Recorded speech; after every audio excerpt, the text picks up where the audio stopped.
Et c'est reparti pour Smart Bourse, votre double dose quotidienne de marché en direct sur Bismart, chaque jour à la mi-journée, 12h30, 13h. Et en fin d'après-midi, la grande édition pendant 1 heure à partir de 17h. Au sommaire de cette édition ce soir, cette normalisation des politiques monétaires accélérée qui perturbe évidemment les mouvements de marché. C'est le fait marquant de ce début d'année, depuis la publication des minutes de la Fed, le compte-rendu de la dernière réunion de politique monétaire de la Banque centrale américaine, compte-rendu publié la semaine dernière et qui montre que la Fed est prête à bousculer encore un peu plus son calendrier de normalisation de politique monétaire. Depuis, les tendances sont assez marquées avec un sell-off obligataire qui se poursuit aujourd'hui. Le 10 ans américain touche 1,80% pour la première fois depuis on va dire l'ère pandémique, depuis le début de l'année 2020. Et puis on voit dans le sillage des taux européens qui sont remontés avec un 10 ans allemand proche de revenir à zéro en cette fin de journée. Même cause, mêmes effets, sell-off obligataire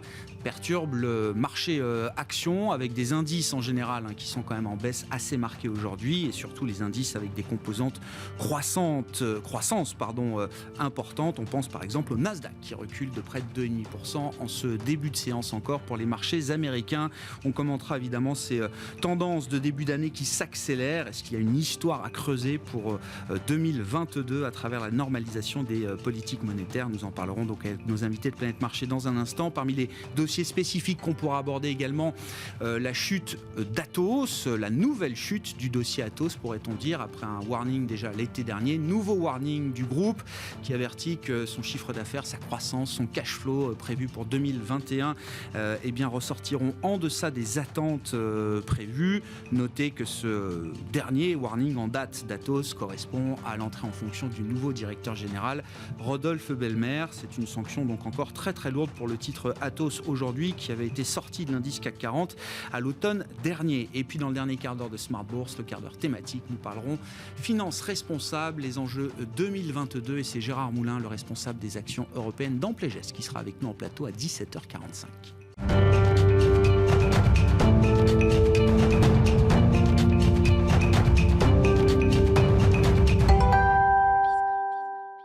Et donc une séance qui pique un peu sur les marchés actions. Le résumé de cette journée de bourse, c'est avec Alix Nguyen.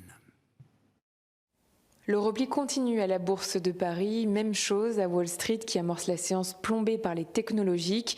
Les prises de risque sont moindres à 2 jours de la publication aux États-Unis des chiffres de l'inflation, données qui pourraient renforcer les anticipations de hausse des taux de la Fed.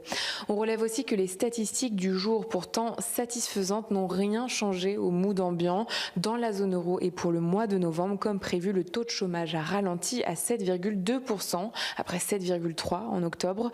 Les entreprises signalent cependant que la pénurie de main-d'œuvre impacte la production. L'indice Sentix de confiance des investisseurs a pour sa part enregistré une amélioration surprise à 14,9 points en janvier après 13,5 en décembre. Demain, le marché surveillera l'audition de Jérôme Powell par la commission bancaire du Sénat dans le cadre de sa nomination à un second mandat à la tête de la Fed. Jeudi, ce sera au tour de Lael Brainard pour le poste de vice-président. Powell et Brainard pourraient à cette occasion donner de nouvelles informations sur le timing des hausses des taux d'intérêt de la Banque centrale américaine. Le rendement de l'emprunt américain à 10 ans se tend autour d'1,7% après avoir touché un peu plus d'1,8%, son plus haut niveau depuis janvier 2020.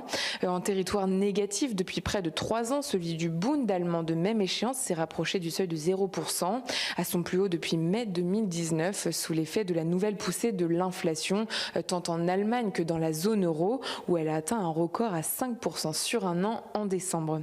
Les valeurs technologiques sont les plus touchées. Au niveau européen, le stock 600 dédié connaît la plus forte baisse sectorielle.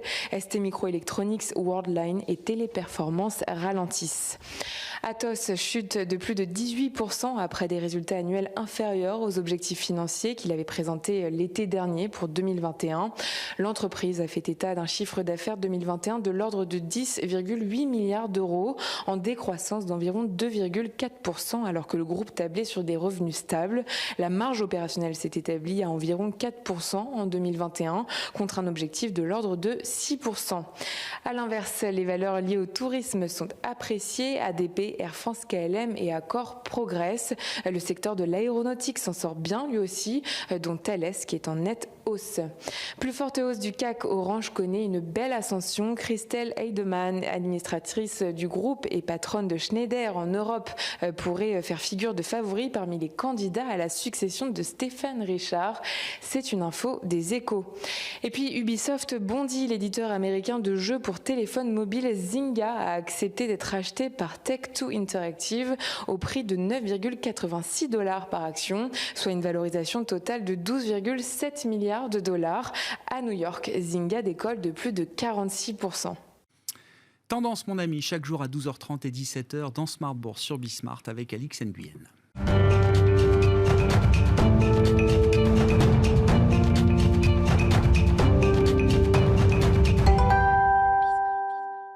Trois invités avec nous chaque soir pour décrypter les mouvements de la planète marché. Eric Turgeman est avec nous ce soir, directeur des gestions actions et convertibles d'Ophi Asset Management. Bonsoir Eric. Bonsoir. Merci d'être là. Merci à Frédéric Rosier de nous accompagner également. Bonsoir Frédéric. Bonsoir. Ravi de vous retrouver. Meilleurs vœux. Vous êtes co-responsable de la gestion de portefeuille chez Mirabeau et compagnie à Paris. Et Nicolas Gottsman avec nous pour compléter ce trio d'experts. Bonsoir Nicolas. Bonsoir. Merci d'être là. Vous êtes responsable de la stratégie macroéconomique de la financière de la Cité. On va en venir bien sûr au mouvement de marché qui marque ce début d'année 2022, mais pour bien comprendre l'histoire qui est en train de s'écrire, il faut sans doute revenir aux minutes de la Réserve fédérale américaine publiées la semaine dernière, donc un compte-rendu de 5 pages environ qui rapporte la substance des débats qui se tenaient lors de la dernière réunion du comité de politique monétaire les 14 et 15 décembre dernier.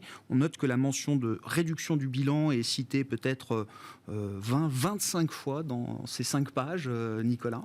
Ce qui laisse entendre quand même que le débat sur la réduction du bilan est beaucoup plus avancé que ce qu'on pouvait imaginer peut-être en fin d'année dernière. Le marché s'était accommodé d'un tapering accéléré, de quelques hausses de taux signalées pour 2022, mais le marché n'avait sans doute pas perçu la profondeur du débat sur l'idée de la réduction du bilan. Est-ce qu'il faut être surpris de l'accélération des discussions au sein de la Fed sur cette partie spécifique de la normalisation de la politique monétaire et est-ce que les conditions, au regard du framework de la Fed, sont en passe d'être remplies pour que, oui, la Banque centrale américaine s'attaque à la réduction de son bilan dès cette année ?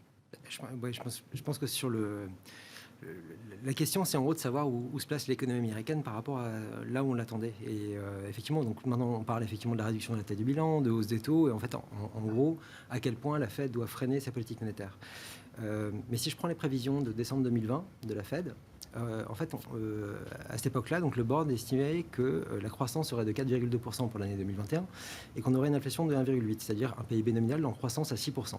Le résultat, c'est qu'on va avoir un PIB nominal qui va être à peu près à 11%, voire peut-être même un peu au-delà, c'est-à-dire en gros 80% au-dessus des prévisions initiales. C'est-à-dire qu'on a aujourd'hui un PIB nominal qui, si on attend les chiffres du TK de cette année qui vont sortir donc le 27 janvier, là maintenant, on devrait avoir un PIB nominal qui va être pour la première fois depuis pas mal d'années, au-dessus de son potentiel estimé par le Bureau économique du Congrès et au-dessus de la trajectoire qu'il avait avant crise. Si je prends les estimations de Goldman Sachs pour l'année 2022, la totalité, on va être en gros 3% au-dessus du potentiel estimé par le CBO. Ça serait la première fois depuis 1973 que ça arrive. C'est-à-dire, en gros, pour expliquer à quel point l'économie américaine est en plein boom, véritablement. Si je regarde ensuite un peu plus dans le détail, le niveau de revenus des Américains, il est 3% au-dessus de la trajectoire. On est quasiment une année d'avance en termes de revenus. Si je regarde les dépenses, on est 3,9% au-dessus de la trajectoire. La même chose, on a une année d'avance. Si je regarde les salaires sur certaines catégories, notamment dans le secteur notamment des loisirs, je crois qu'on est 16% au-dessus du niveau de 2019 et on est 8% au-dessus de la trajectoire.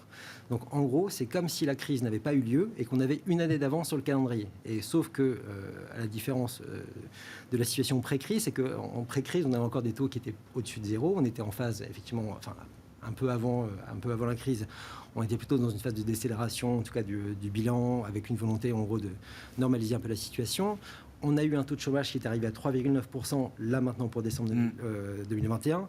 Or, c'est le niveau qu'on avait atteint en mai 2018. C'est-à-dire qu'en gros, on avait mis 10 ans pour attraper ce niveau de chômage. Là, on a mis à peu près 20 mois pour y arriver. Donc, c'est vraiment la puissance de l'économie américaine aujourd'hui. Elle est vraiment, à peu près sans précédent, en tout cas dans l'histoire, en termes de reprise. Et encore une fois, qu'on soit au-dessus de la trajectoire aujourd'hui, c'est pas arrivé depuis plus de 40 ans.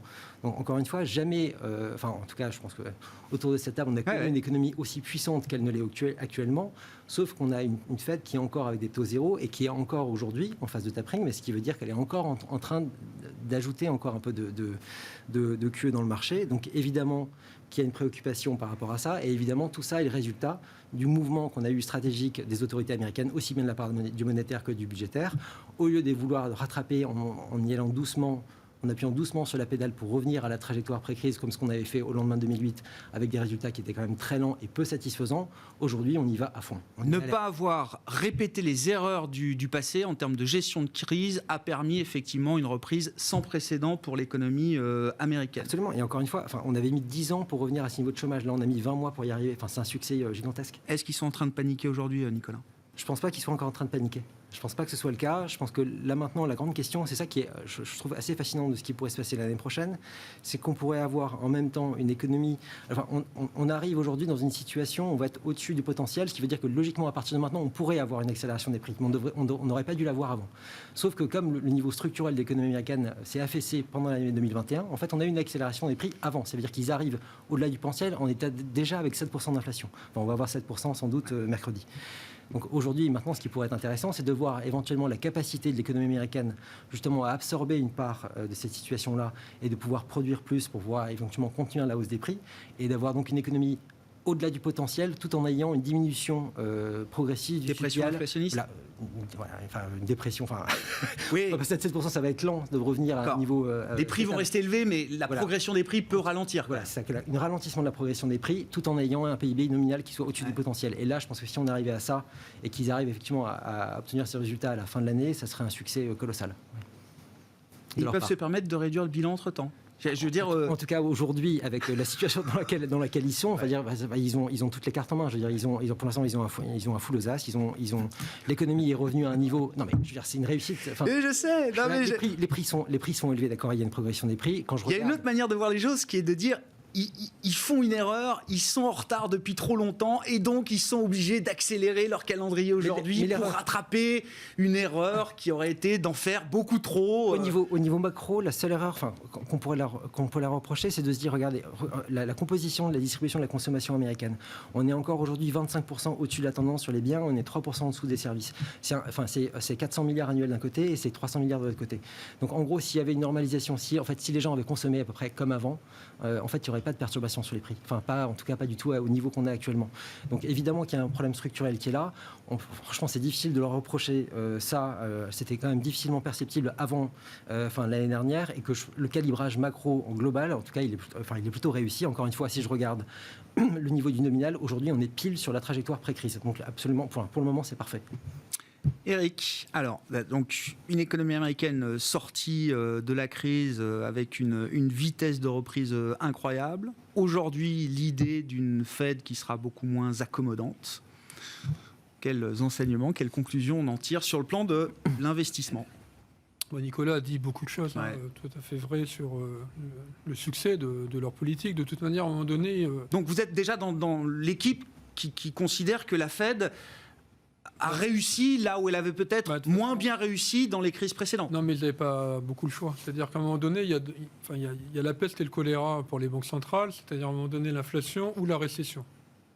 Ils sont toujours en train d'essayer de naviguer pour éviter à la fin de la journée, c'est cette question. C'est toujours la question.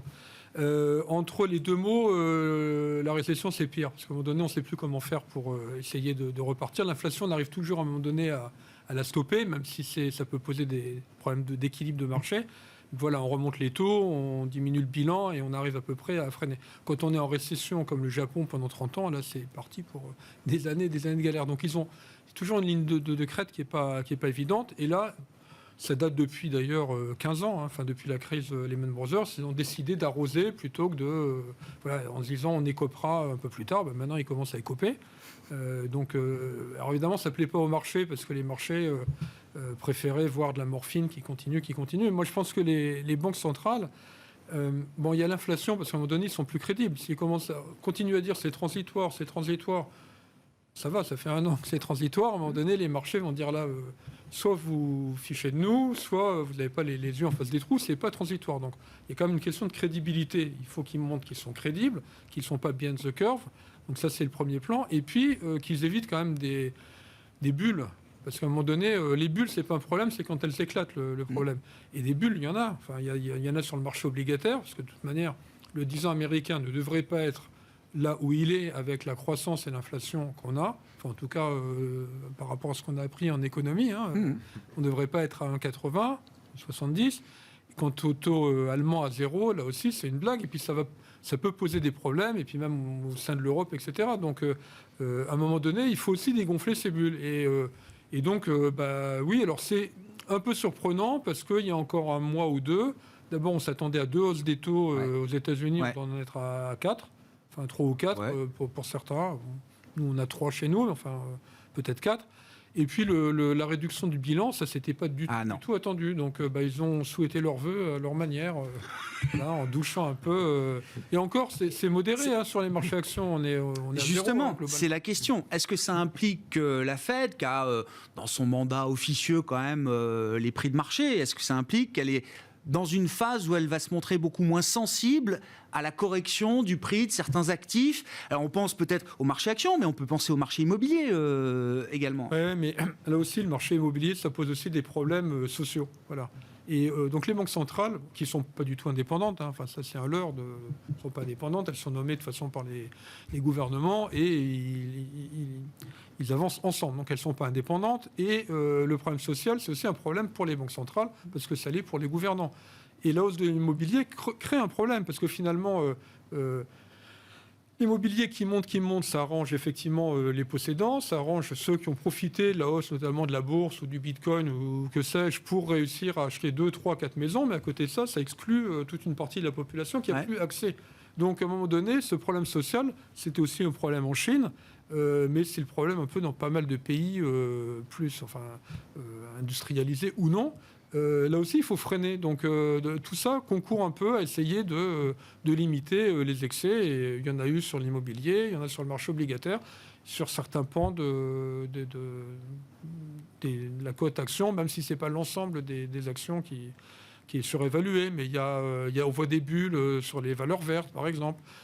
Et quant aux valeurs... On les voit encore, ces bulles, où elles sont en train de se corriger quand même sous la surface des indices. Là, oui, elles se corrigent un peu, mais enfin, il y a tellement d'argent qui va là-dedans, parce que c'est les thématiques qui font ça. Il y a encore des valeurs très fortement valorisées. Et quand il y a une déception, ça ne pardonne pas. Et quant à la hausse des taux, pour revenir à la question sur qu'est-ce qui va se passer, la hausse ces dernières années des marchés actions, en tout cas de toutes les composantes croissance, c'est quand même en grande partie dû à la baisse des taux. Alors certes, il y a eu des progressions de bénéfices. Quand on regarde LVMH, L'Oréal, enfin toutes ces valeurs, il y a eu des progressions très satisfaisantes des bénéfices. À part que les cours, ils ont monté beaucoup plus vite que la hausse des bénéfices. Pourquoi ? Parce que les taux n'arrêtaient pas de baisser. À partir du moment où on considère que les taux sont au plancher et qu'ils vont remonter, il n'y a pas de raison qu'il y ait expansion des PE. Donc on va arrêter de donner des prix à l'infini au futur et on va revenir à des prix un peu plus présents d'une certaine manière. Disons que la poursuite de la hausse des valeurs taux, entre guillemets, en appelons défensives de croissance, parce qu'on veut les valeurs taux, maintenant elles ne vont plus bénéficier du moteur des taux, normalement. Donc il faut qu'on continue à avoir une expansion des bénéfices. Et la moindre défaillance sera sanctionnée durement, quoi. Frédéric, qu'est-ce que, effectivement, encore une fois, repartant des minutes de la Fed, de la stratégie de politique monétaire aux États-Unis qui s'accélère, qu'est-ce que ça implique en termes de marché ? Des tendances qu'on avait peut-être déjà perçues d'ailleurs au cours de l'année dernière. C'est bien simple, sur les 10 premiers jours de bourse, l'écart de performance entre la sphère value en Europe et la sphère croissance, c'est 11%. C'est-à-dire je regardais un peu, c'est le niveau le plus haut depuis octobre 2018 de mémoire. Mais c'est très rare. Je veux dire, ce phénomène-là, on a connu bien sûr en 2009, période 2008-2009, mais cet écart, il est phénoménal. Alors c'est vrai qu'on se pose la question, faut pas exagérer, c'est un petit mouvement de taux. En tout cas, aux États-Unis, c'est un petit mouvement de taux. En Europe, on ne peut pas dire que ce soit le taux français, au moment où on se parle, il doit être à 0,2, 0,25. Donc, ce n'est pas un mouvement énorme. Mais sur les valeurs européennes, 11% d'écart de performance entre la croissance et les valeurs value. C'est vrai que le rattrapage, il est d'une violence qui avait déjà commencé d'ailleurs sur la fin de l'année dernière. Donc, on était déjà à peu près à 4 ou 5% sur décembre. Donc, ça fait quand même 15% d'écart de valorisation. Bon, c'est vrai qu'il y avait un écart aussi qui était à l'extrême entre la Qui était croissance, historique. qui était historique. C'est-à-dire que la value n'avait pas démérité, mais l'écart Ouais. valorisation value Exactement. versus croissance était exactement. l'écart le plus important Donc, de l'histoire. on a ce rattrapage. Alors, je suis d'accord tout à fait sur les valeurs de croissance. Parce qu'on nous pose toujours la question, est-ce que le marché est cher? Parce que c'est ça la question, est-ce qu'on va être sensible à la remontée des taux d'intérêt parce que les marchés sont chers? De manière factuelle, aujourd'hui, le CAC 40, sur 2022, il se paye 16 fois, aux alentours de 16-17 fois. On est cher, mais on n'est pas excessivement cher. Mais surtout, ce qui m'intéresse, c'est le taux de marge des entreprises, qui est sur un record. Les entreprises n'ont jamais été aussi rentables. Alors, c'est vrai qu'on peut se poser la question de savoir, effectivement, l'impact d'une remontée des taux. Est-ce que ça va avoir une incidence sur la rentabilité globale des entreprises? Peut-être, mais il y a une partie qui est structurelle. Je pense que la pandémie a fait que bon nombre d'entreprises ont accéléré considérablement la transformation numérique, la digitalisation, la gestion des stocks, tout ça a fait qu'aujourd'hui, les entreprises sont structurellement, à mon avis, beaucoup plus rentables qu'elles n'étaient par le passé. Autre fait aussi marquant, c'est que les entreprises ne sont pas endettées. Lorsqu'on regarde les ratios dette net sur EBITDA, sur le CAC 40, on est très très bas. Donc, vous avez des entreprises aujourd'hui qui sont rentables, qui ont un taux de marge qu'on n'a jamais connu, avec des perspectives de croissance, bien sûr, cette année, on attend à peu près 7% de croissance sur les BPA en Europe. En gros, on va naviguer entre 7 et 10, sauf révision majeure. Sur une valorisation de 16, avec des entreprises faiblement endettées, des return on equity qui sont quasiment au plus haut. C'est vrai qu'on peut avoir une incidence, mais je trouve déjà que la correction, en tout cas, je ne vois pas un effondrement des valeurs de croissance. D'accord. Voilà, en clair. Quand vous regardez qu'il y a je ne sais plus, je crois, 40% des valeurs du Nasdaq qui ont déjà corrigé de 50%. Alors, il y a valeur, alors sur les valeurs du Nasdaq, il faut bien comprendre, il faut distinguer deux choses. Il y a des valeurs technologiques aujourd'hui. Par exemple, si vous voulez que je vous explique pourquoi Microsoft, Apple, avec la situation dans laquelle se situent ces entreprises, puissent connaître une baisse de 15 ou 20% de leur cours, je ne peux pas, honnêtement. Que des entreprises aujourd'hui qui sont dans leur phase d'expansion, d'avoir recours au marché, dans un processus d'investissement, donc hypersensible au taux d'intérêt, là je peux vous l'expliquer. Donc je pense que par capillarité, malheureusement dans la première phase qu'on est en train de vivre de correction, ça a tendance à prendre un peu tout. Et c'est vrai qu'on a vu aujourd'hui des valeurs comme Microsoft, je regardais la baisse d'Apple, ça commence à devenir hyper significatif pour une hausse de taux. Donc il n'en faudrait pas beaucoup plus, vous dites, pour que ça redevienne intéressant? Honnêtement, oui, je pense qu'à un moment donné, le marché va faire un peu la distinction, parce qu'il y a des valeurs de croissance, honnêtement, qui se payent pas si cher que ça lorsqu'on regarde leur situation bilancielle. Et on se posait la question, est-ce que le cash brûle pas les doigts de ces GAFA? Voilà, on revient dans un univers de taux positif. Je pense que ça leur brûle un peu moins les doigts aujourd'hui. En plus, on a un phénomène qui est fondamental sur les marchés, c'est ce qu'on appelle le share buyback aujourd'hui, qui a un effet relutif de l'ordre de 4% sur les marchés américains. Et ça ne va pas s'arrêter. Et la remontée des taux ne va pas atténuer ce mouvement-là, à mon avis. Éric Turgeman, pour prolonger la question, enfin, c'est un peu ce dont on parle avec Frédéric, mais est-ce que les indices... Je comprends que derrière les indices, il y a des tendances très marquées. Il y a déjà des plus 10, moins 10 sur quelques jours de bourse en 2022. Mais est-ce que les indices au global, ça reste quand même des baromètres importants regardés par l'ensemble de la sphère financière, est-ce que les indices peuvent tenir? Ou est-ce qu'à un moment, il y a l'idée qu'il y a de très grosses valeurs de croissance, qu'il va falloir un repricing de ces valeurs qui a peut-être déjà commencé, qui risque, je ne sais pas, d'amener peut-être les indices jusqu'à des territoires de correction significatifs qu'on n'a plus vus depuis quelques années maintenant? Alors ça dépendra, enfin pour moi le trigger c'est quand même les taux, en tout cas cette année. Après 2023 on verra parce que la croissance sera peut-être pas aussi forte et là on se penchera sur la normalité d'après. Voilà, la hausse des bénéfices avec une croissance plus faible. En tout cas pour 2022 la croissance c'est pas un débat, elle va être encore très très forte partout aux États-Unis, en Europe, en Chine même si ça ralentit. Donc 2022 c'est les taux. Donc la question c'est l'ampleur et la vitesse de cette hausse des taux. Donc 1,80 aux États-Unis. Si on finit l'année avec le 10 ans américain à 2,25, qu'on est monté de 10 centimes tous les mois, ça sera complètement absorbé. Maintenant, si le 2,25, on l'avait le 4 février, là c'est clair qu'on aurait un impact sur les indices, parce qu'en plus les indices maintenant sont construits, c'est la déformation, avec énormément de valeurs de croissance. Bien sûr. En 2000, les indices, c'était la techno. En 2007, c'était les banques, la finance. Il y avait 30%, je crois, avec le secteur financier et bancaire. Bon. Alors, entre la baisse relative des valeurs value cycliques, notamment les bancaires, et le fait que les valeurs, quand elles sont trop petites dans les indices, on les sort et on fait rentrer la valeur qui vient de rentrer, donc en général... C'est la croissance. Techno, les dernières rentrées dans le CAC 40, c'était Eurofins Scientifique, Téléperformance, c'est ça, ce qui rentre. Et puis on sort les banques, l'auto, enfin voilà. Donc à un moment donné, les indices, ils sont quand même plus sensibles au taux d'intérêt qu'ils l'étaient quand ils étaient un peu plus cycliques value. Donc encore une fois, ça dépendra de l'ampleur. Maintenant, si les taux devaient monter brutalement et de manière élevée, donc je prends 2,25, voilà, 2,25 en une semaine ou deux, là c'est clair que les indices ne peuvent pas tenir parce qu'il y aura repricing des PE. On est à, enfin peut-être plus aujourd'hui, mais on était à 60 fois les bénéfices sur Hermès et 50 fois sur Dassault. Bon, moi j'ai dû...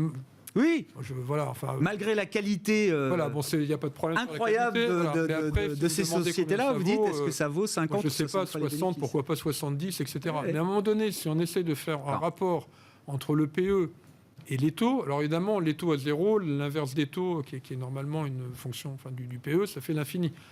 Mais à un moment donné, est-ce que 60, si on considère que 60, c'est le juste prix, avec des taux qui montent, on va dire ça ne devrait plus être 60, ça devrait être 50.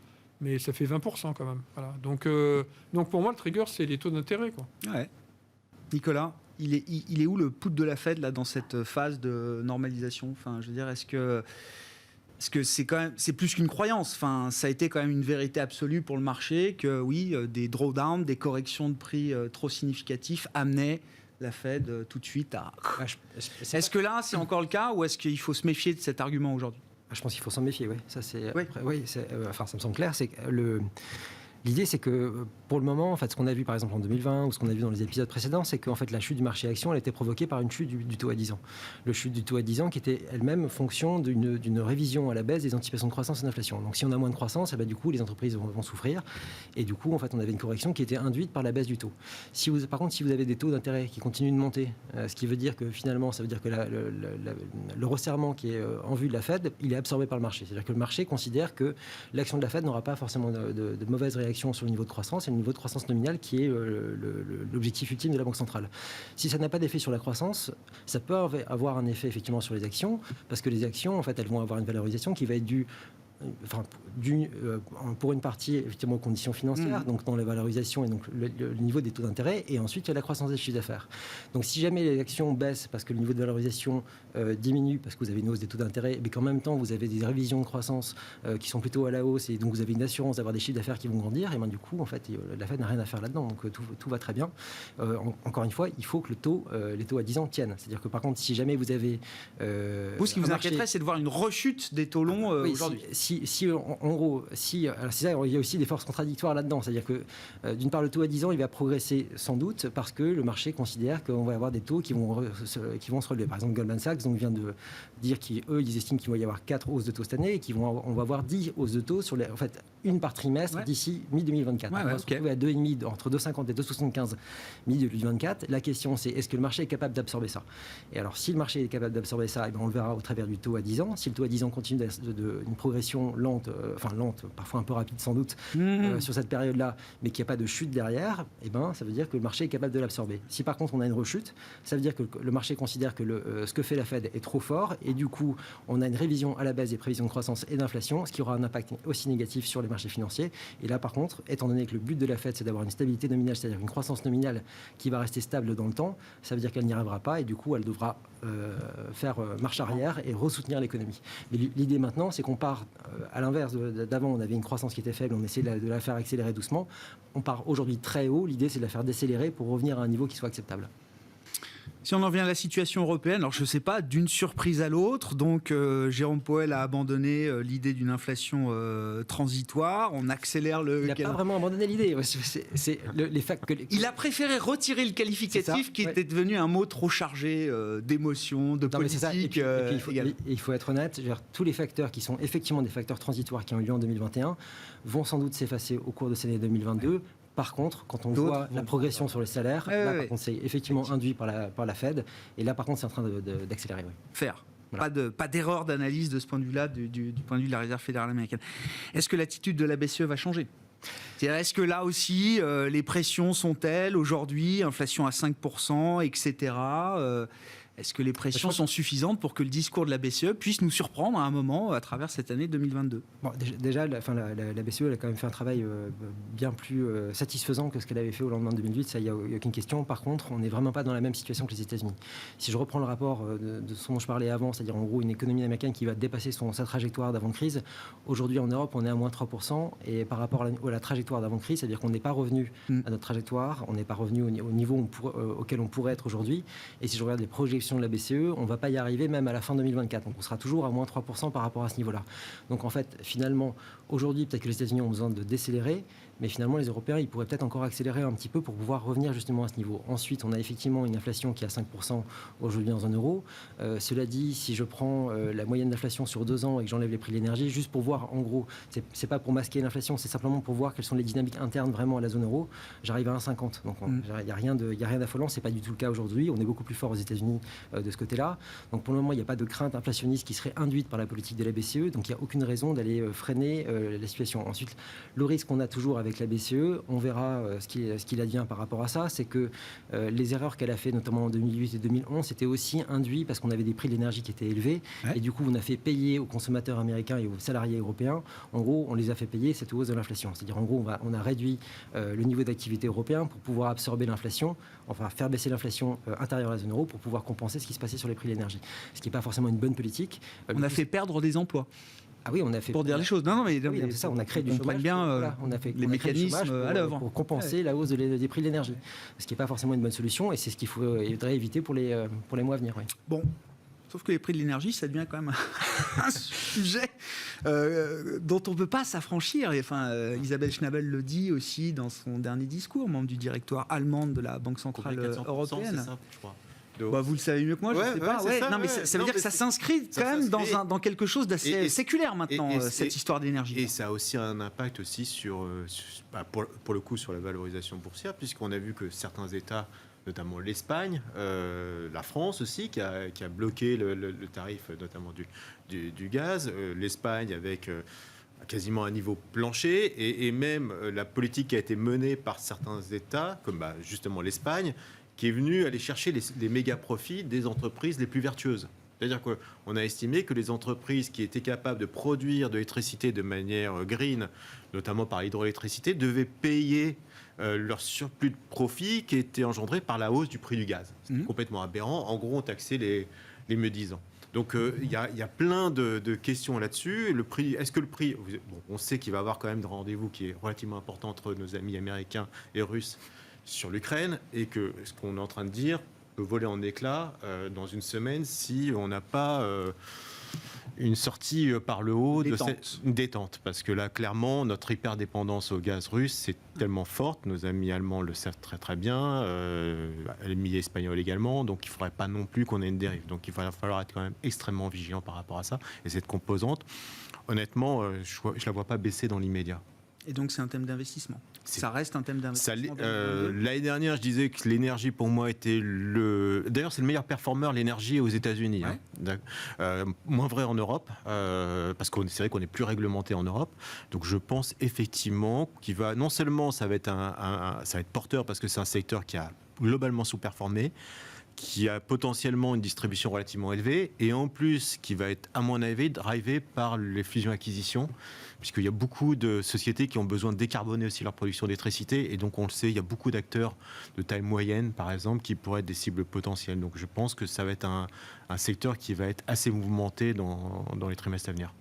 On peut investir de manière stratégique dans le thème de l'énergie en conservant une approche responsable sur le plan de l'environnement. Prenez les acteurs, alors Iberdrola est un peu cher, mais des NDSA, des NL, des choses comme ça, oui. Même Engie, parce que aujourd'hui, le gros discours autour de la taxonomie européenne est savoir si oui ou non le gaz rentre un peu dans cette énergie entre guillemets green. Donc ça, c'est vrai que ça, c'est un facteur relativement important et qui pourrait booster. Si on bouge les contours effectivement de ce qui est green, oui, ça. Oui. Non, typiquement, on peut estimer aujourd'hui qu'un acteur comme Engie a une décote de l'ordre de 20-25% à cause justement de cette problématique de taxonomie européenne sur le gaz. Ouais. Sur le thème de l'énergie, Eric, vous achetez l'idée là aussi que c'est un thème d'investissement. Alors après, il y a l'enjeu immédiat, on a besoin du fossile, les enjeux de demain, il faudra plus de renouvelables. Donc pour l'investisseur, j'imagine qu'il y a plusieurs leviers à activer, mais ça reste quand même un thème. Il y a plein de questions. En fait, sur les grands acteurs, la transition énergétique, elle ne se fera pas sans les géants, sans les acteurs. On parlait d'Engie, Total, ça ne se fera pas avec que les nouveaux, les startups et les nouveaux entrants. Donc de toute manière, on aura besoin de ces valeurs-là. Et c'est pour ça qu'il faut les détenir en portefeuille. Il faut dialoguer avec eux. Mais il ne faut pas les jeter en se disant attention, parce que c'est trop facile, il faut faire attention à la meute, attention, pétrole égale vilain petit canard, vous polluez, etc. De toute manière. Mais certains puristes vous disent, en les détenant en portefeuille, en continuant d'investir dans ces sociétés, on continue de leur offrir un coût de financement qui n'est pas forcément incitatif pour elles à faire autre chose. Non, parce que de toute façon, ils vont être incités. De toute manière, à un moment donné, le pétrolier qui me dirait « moi, je ne fais que du pétrole », de manière, il sera sorti de tous les indices, de tous les portefeuilles. Donc à un moment donné, il n'arrivera même plus à se financer. Donc on voit bien qu'il y a une transition. Eux-mêmes font la transition. Total a changé de nom, c'est pas pour rien. On leur dit en gros, on demande aux asset managers et aux investisseurs de sortir complètement du pétrole d'ici 2050, 2035, etc. Donc voilà, ça les pousse et ils vont le faire. Et donc il faut les accompagner à faire cette transition parce qu'on ne pourra pas la faire uniquement avec des boîtes de 5 personnes qui se créent. Donc attention, et là aussi je pense que voilà. Et du coup, c'est des valeurs qui ont été énormément vendues, qui, à mon avis, ont encore du potentiel. Total, si le pétrole est entre 80 et 100 $, elle vaut plus que ce qu'elle vaut aujourd'hui. Elle est valorisée avec un cours de pétrole plus bas. C'est même histoire pour les banques. Ce sont quand même deux secteurs qui se sont distingués en bien l'an dernier, ce qui était quand même une nouveauté par rapport aux années précédentes. Pour autant, c'est des secteurs qui sont encore très peu détenus, sous-détenus par l'ensemble des gestionnaires, des gérants. Alors, c'est sous-détenu, oui, parce qu'en plus, elle ne coche pas les cases. Et ensuite, c'était des valeurs. Alors, c'est un peu différent. Le secteur bancaire, il est lié au taux d'intérêt en grande partie. Alors, plus ou moins en fonction des banques. Le Crédit Agricole, c'est pas la même incidence que pour la Société Générale ou la BNP, mais comme de toute manière, les investisseurs, ils trient plus beaucoup. Les taux montent ou ils baissent. Le secteur bancaire, il monte et il baisse de manière uniforme. Il y a eu un fort rebond des banques, mais elles sont au niveau de février 2020. C'est-à-dire, là, effectivement, on dit, la Générale a pris 76% l'année dernière, 8% depuis le début de l'année, le Crédit Agricole aussi. C'est tout juste le niveau auquel elles étaient en 2020. Entre-temps, il y a des valeurs de croissance qui ont fait 75%. Donc, attention, il faut voir d'où elles viennent. Je ne parle même pas de leur niveau de 2007, parce que là, on est à des années-lumière. Donc... Oui, alors qu'en termes de profitabilité, elles sont en train de battre de nouveaux records, de qualité des actifs, en termes de distribution de dividendes et de retour aux actionnaires. On va trouver là des métriques qui sont supérieures à celles qu'on connaissait pour ces banques quand c'était l'âge d'or de l'investissement bancaire. Si le thème du rendement revient à la mode et si on est convaincu que le rendement est pérenne, alors évidemment, ça tombe mal, parce qu'en 2020, on a ordonné aux banques de suspendre les dividendes. Enfin, ils ont suspendu, ils les ont redonnés sous une autre forme, et puis ils ont... Et à la fin, ça fait... Il y a des valeurs à... Je sais pas, le Crédit Agricole à 7% de rendement, ou quelque chose comme ça. Donc si on ne croit pas qu'ils vont baisser leurs dividendes dans les années à venir, à un moment donné, oui, ça fait des valeurs attrayantes, voilà. Nicolas, beaucoup de politique prévue tout au long de cette année. Je ne vous fais pas le calendrier, mais est-ce que la politique et les marchés, ça va être une conversation qu'il va falloir avoir à un moment? Je ne sais pas, l'Italie est devant nous, là, Mario Draghi qui passerait d'un fauteuil de président à l'autre. Est-ce que ça coûte au spread italien? Il y a ça, je pense qu'il y a ce qui se passe en Europe, les élections françaises, les élections italiennes, un peu partout. On a aussi surtout les élections américaines, qui là, on peut dire, on peut déjà même considérer aujourd'hui que l'agenda économique du président Biden est déjà fini, en fait, plus ou moins, parce qu'il est probable qu'il perde les élections, et déjà aujourd'hui, il est à peu près bloqué sur ce qu'il voulait faire, donc il aura tenu un an en termes économiques. Mais je pense que ce qui va prendre le dessus, effectivement, c'est le sujet que vous évoquiez avant, c'est les négociations avec la Russie, les négociations avec l'Iran, ce qui est en train de se passer avec Taïwan, aussi bien que les États-Unis et aussi avec les Européens, avec la question lituanienne. et que tout ça, notamment sur la question énergétique que vous évoquiez avant, c'est qu'on est aujourd'hui dans une situation où, en gros, dans le secteur énergétique, enfin, en tout cas pour le pétrole, on investit peu depuis 2015. On est donc contraint sur le niveau d'offres. Par contre, le niveau de demande continue de progresser de façon, de revenir au-dessus des 100 millions de barils jour. Du coup, on a une situation, et d'ailleurs ça se voit assez bien dans le marché, c'est que vous regardez, les anticipations d'inflation n'augmentent pas vraiment. Par contre, ce qui augmente pas mal, c'est la prime d'inflation. Et là, on voit que les opérateurs, en fait, prennent simplement conscience d'une situation où on a une situation très tendue, effectivement, sur le pétrole, entre la demande et l'offre, et que n'importe quel dérapage qu'il pourrait y avoir au niveau géopolitique, aussi bien avec la Russie qu'avec l'Iran, pourrait envoyer les prix à un niveau stratosphérique assez rapidement, justement parce que l'inélasticité de la situation provoquerait cette situation-là. Donc ça, c'est vraiment un risque à prendre en compte. Et les questions géopolitiques, je pense, vont prendre un poids plus important qu'elles ne l'avaient l'année dernière. En tout cas, pour cette année 2022, c'est à peu près certain. Et ça redonne, par ailleurs, un poids clé à l'OPEP, plus la Russie. Bien sûr, vous avez cité la Russie, mais l'OPEP en tant que cartel. Je me souviens qu'il y a quelques années, on nous expliquait que c'était la fin du cartel. Oui, ça, on voit qu'effectivement, depuis 2 ans, c'est pas tout. Et on voit qu'on regarde chaque réunion technique de l'OPEP aujourd'hui pour savoir s'ils vont bien délivrer un peu plus de barils, conformément à leur plan de Mais leur finalement, plan de marche. c'est ça. Et la question, c'est que dans une situation où on n'a pour le moment, en tout cas, pas d'investissement suffisant aux États-Unis pour pouvoir revenir avec le gaz de schiste et le pétrole, du coup, on est contraint au niveau de l'offre américaine. Et on se rend compte également que, alors, c'est pas tout sur la volonté des pays de l'OPEP de pouvoir augmenter leur production, c'est ce qu'ils peuvent le faire. Et ça, on est quand même de moins en moins sûr qu'on pourra arriver à des niveaux qui soient satisfaisants par rapport au niveau de la demande. Et donc oui, ça peut avoir des conséquences assez fortes, aussi bien sur les marchés, sur le niveau des prix de l'énergie, du coup sur le niveau d'inflation et les politiques des banques centrales. On revient à la case départ. Pour finir, Frédéric et puis Eric, je ne sais pas, un petit mot sur Atos. Ça reste une des situations spéciales qu'on suit avec attention. C'est très spécial. C'est quoi l'histoire d'Atos en 2022, Frédéric? Est-ce que ça peut être une histoire plus positive? Parce qu'à force de creuser... Atos, à force d'allumer des warnings, on se croirait sur le péage de Saint-Arnaud à 15 août. C'est terrible quand même. C'est une entreprise, malheureusement. Et on là, il y a un nouveau DG. Oui, on va laisser. Alors, c'est vrai qu'il y a plein de problématiques. Quoi. Oui. On nettoie. Alors, certains diront on nettoie, parce que c'est vrai que là, pour le coup, sur le free cash, moins 400 millions, on a l'impression qu'on est en train de faire de la grande lessive. Alors, on a des questions qui se posent quand même depuis pas mal de temps. Je ne sais pas si vous vous souvenez d'ailleurs, il y avait une étude qui avait été sortie par Brennan à l'époque sur arrangement comptable d'Atos. Vous vous souvenez un peu de cette histoire? Bien sûr. Qui était plutôt... Donc un analyste financier. Un analyste financier sur le traitement de ce qu'on appelle des SODPO. En gros, c'est le temps de décaissement et d'encaissement qui, plus on l'élargit, et c'était très élargi chez Atos, 80 jours, provoquer un gonflement artificiel ce qu'on appelle du free cash flow. Et donc, on générait comme ça une situation de trésorerie qui était artificielle. Donc ça, c'était déjà le premier problème. Puis après, une accumulation quand même de choses. Le rachat avorté de DXC sur des prix stratosphériques, sur de l'infrastructure, c'est vraiment pas ce qu'avait prévu la société à peine un mois. Ça valait 10 milliards. Ouais, 10 milliards, la même taille qu'Atos. Boîte américaine, oui, à l'époque, parce que maintenant c'est 4 milliards Atos. 3,5 milliards. Sur des métiers de l'infrastructure qui n'étaient pas au départ le cœur de développement d'Atos prévu. Donc un coût pour la confiance en plus. Un problème d'audit aussi. Puis derrière, un problème de croissance. Donc, quand on a accumulé tous ces déboires, est-ce que ça peut n'être que mieux désormais? Alors non seulement c'est pas de la croissance, mais maintenant c'est de la décroissance, avec des taux de marge qui sont ce qu'ils sont.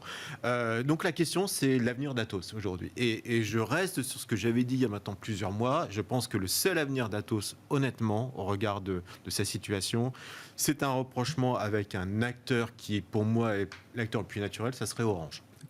Alors, il y a sûr, certains parlent de Thales, donc on partirait peut-être effectivement sur une situation d'un éclatement d'Atos, mais je pense que le plus naturel, ça serait un leader de la cybersécurité, des infrastructures télécom, et je pense qu'un rapprochement Atos-Orange aurait du sens dans un univers qui va être quand même de plus en plus tendu sur la cybersécurité. Et du coup, on a envie d'en faire une petite ligne d'Atos à 32 euros, mais c'est spéculatif. Non, mais c'est ça qu'il faut comprendre. Ça fait 2 ans qu'on me dit que c'est value. Non, mais il y a mieux à faire. Non, mais c'est c'est vrai qu'il y a mieux à faire, mais par contre, je pense que c'est un dossier qui va bouger effectivement, certainement très rapidement. On ne peut pas laisser filer cette société de cette manière. Eric, c'est un peu spécifique, mais que vous inspire le dossier Atos. Frédéric a tout dit, ça a l'air d'être un expert. Alors, RRN plus intelligent. Non, mais alors le problème, c'est les valeurs value à un moment donné, elle est encore plus value qu'elle l'était avant-hier. Et Tout n'est pas bon dans la value. non, la la moindre d'une certaine déception, manière. voilà, la moindre déception, et puis la confiance qui est quand même sacrément cassée. Alors après, en revanche, s'il y a un rapprochement avec Orange ou Thales, ça se fera à des cours quand même nettement supérieurs au cours actuel, mais voilà, il faut être capable de les prendre et de dormir dessus pendant quelques temps, en espérant qu'il n'y ait pas encore une mauvaise nouvelle. C'est pas la première de mauvaise nouvelle. Non, il y avait déjà eu un warning en juillet. Enfin, dans les mauvaises nouvelles récentes, oui, il y avait déjà eu un warning en juillet. Là, le cours de bourse s'est à nouveau effondré sur des plus bas multi-annuels à moins de 32 € ce soir. Merci à vous trois, messieurs. Merci d'avoir été les invités de Planète Marché ce soir. Éric Turgeman, directeur de gestion actions et convertibles d'Ophi AM. Frédéric Rosier, co-responsable de la gestion de portefeuille de Mirabeau et compagnie à Paris. Nicolas Gottsman, responsable de la stratégie macroéconomique de la financière de la Cité.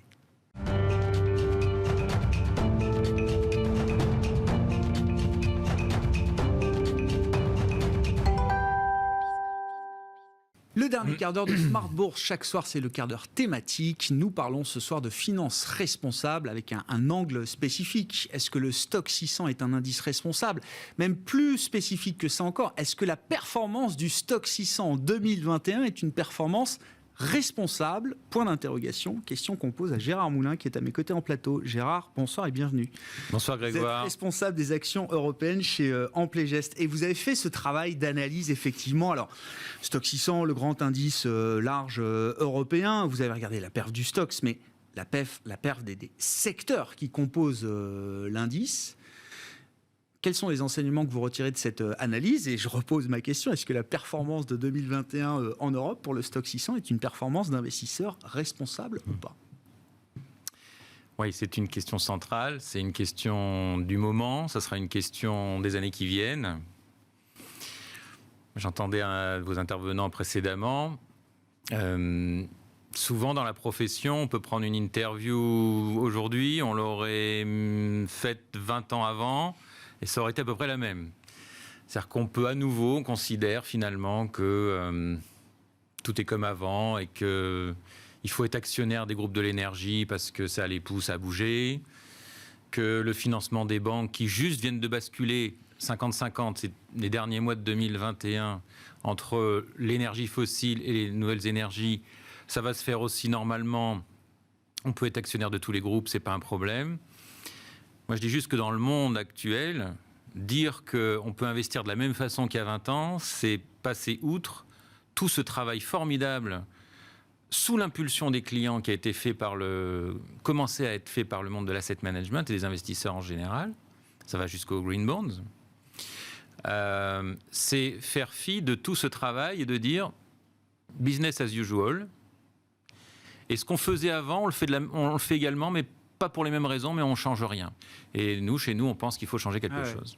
Partant de l'idée quand même que, parce qu'effectivement, on a parlé du secteur de l'énergie, du secteur bancaire, ça fait quand même, allez, je sais pas, une dizaine d'années que plus personne n'investit ni dans les banques, ni dans l'énergie. Et c'est bien d'ailleurs le problème qu'on a quand on regarde l'énergie aujourd'hui. Je voulais juste apporter cette petite nuance, Gérard. Mais je vous laisse répondre. Et puis, encore une fois, qu'est-ce que vous avez trouvé dans la décomposition sectorielle de la performance du Stock 600 ? Je ne sais pas aller précisément dans la réponse. Donc effectivement, ce qui en ressort, c'est que l'énergie, les transports et les matières premières ont été des très gros contributeurs à la performance.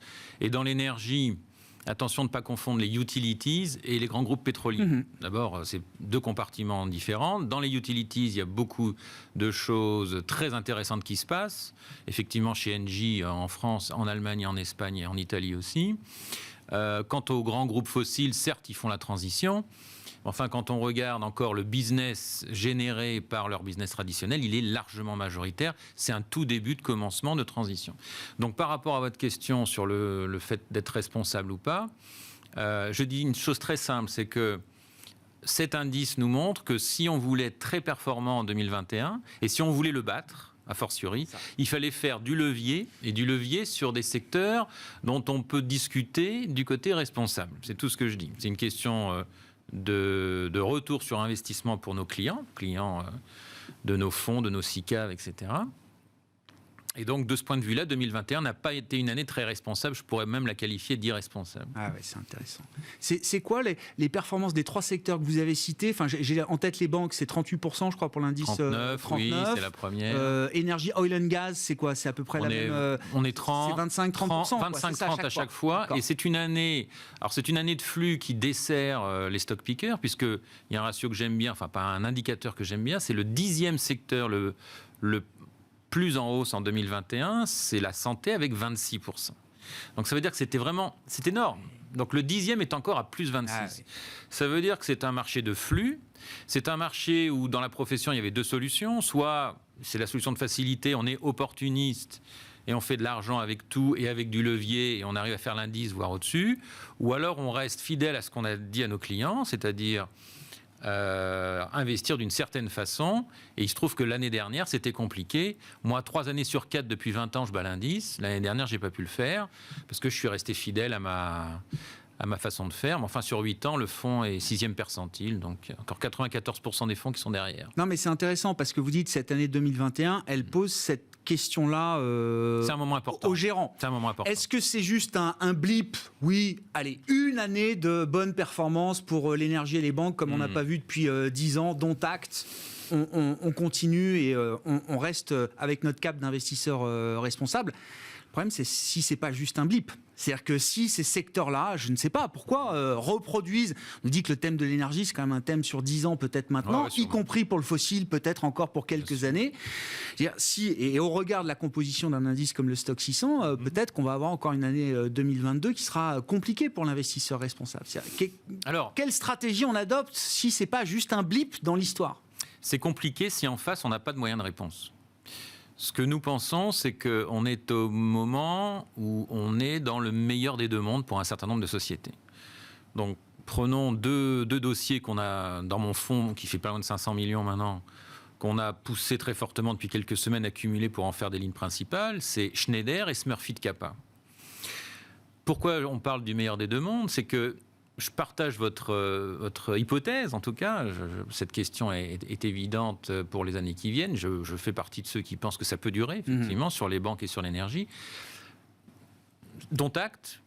Nous, en face, si on a des réponses, si on a des armes, c'est pas très grave. Donc, Schneider, Smurfit Kappa, je ne vais pas passer en revue tout le portefeuille, on a une 30aine, ont des armes pour faire des retours sur investissement très importants parce qu'elles conjuguent le meilleur des 2 mondes. C'est ça qui nous intéresse.